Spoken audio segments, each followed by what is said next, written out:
Afternoon বন্ধুরা, very good afternoon. নববর্ষের দুপুরে আমার বাড়িতে লাঞ্চের মেনু নিয়ে তোমাদের সাথে চলে এলাম প্রত্যেক দিনের মতন। সেটা বছরের প্রথম দিন কি করে বাদ যায় বলো।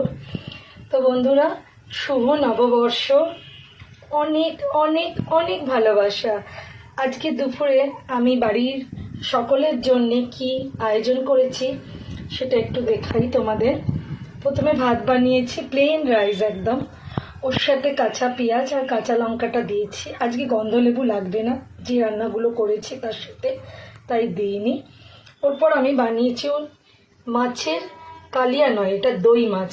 এটা যেহেতু কালারটা এরকম আসছে কিন্তু একদম হোয়াইট রয়েছে, এটা দই কাতলা। দই কাতলার পর আমি বানিয়েছি একদম মাটন, একদম কষা কষা। ওর বাবা খেয়ে বলে গেছে খুব ভালো হয়েছে। যাই হোক বন্ধুরা, যেমনই হয়েছে চেষ্টা করেছি ভালো করার জন্যে। তারপর বানিয়েছি আমের, যেটা এখন মানে আমের চাটনি ছাড়া দুপুরটা চলেই না, আমের চাটনি। তারপরে শেষ পাতে চাটনির পর আছে রসগোল্লা দুটো করে, এখানে জায়গা নেই তাই একটা করে। তারপর আছে মেট্রোর একটা করে টক দই আর ম্যাঙ্গো লাস্সি। তো এই হচ্ছে আজকের দুপুরে আমার বাড়ির খাবার মেনু।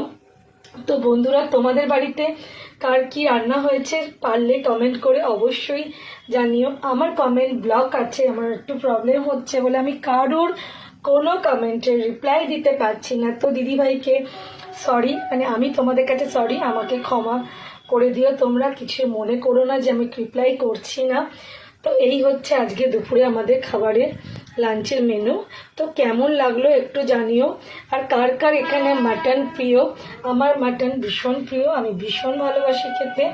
দই কাতলা আমার হাজব্যান্ডের এবং আমার দুজনেরই খুব পছন্দ। আমের চাটনি আমার বাচ্চাদের প্রত্যেকেরই খুব প্রিয়। মিষ্টি দই, ম্যাঙ্গো লস্যি আর মাটন, এই তিনটে আমার বাচ্চাদের খুব প্রিয়। মাছটা আজকালকার দিনে বাচ্চারা তোমরা সবাই জানো একটু কম খেতে চায়, তাই জন্য মাছটার কথা বললাম যে আমার আর আমার হাজব্যান্ডের বেশি প্রিয়।